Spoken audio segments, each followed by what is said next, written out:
I am Dr. Alveda Celeste King.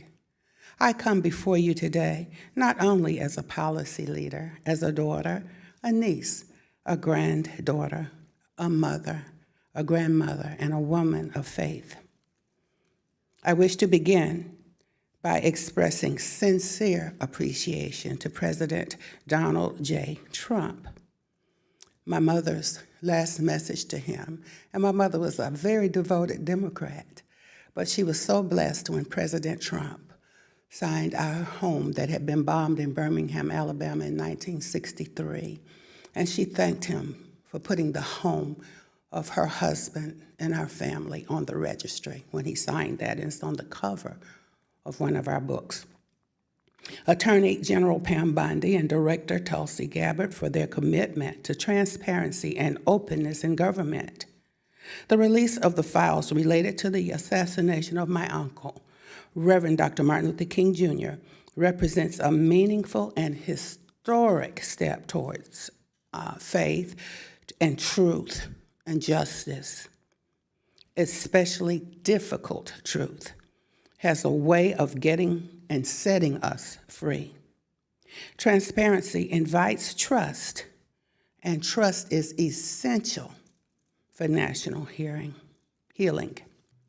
This moment, I'm very emotional because it triggers many memories as I'm speaking to you today. Please excuse me. This moment is deeply personal for me and my family.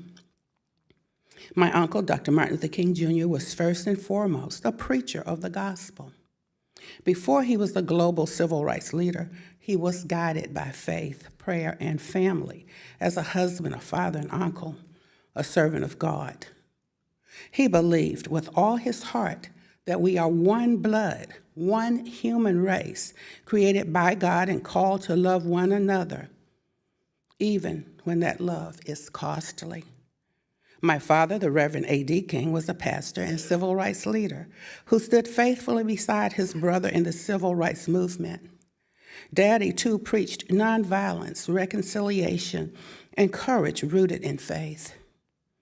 My grandfather, the Reverend Dr. Martin Luther King Sr., or Daddy King, as we called him, raised our family in the church and taught us that righteousness, justice, humility, and perseverance must guide our public lives as well as our private ones. As we have reviewed these newly released records, we are reminded that the civil rights era was marked not only by moral courage, but also by deep concern, misunderstanding, and mistrust. There were moments when institutions failed to live up to their highest calling.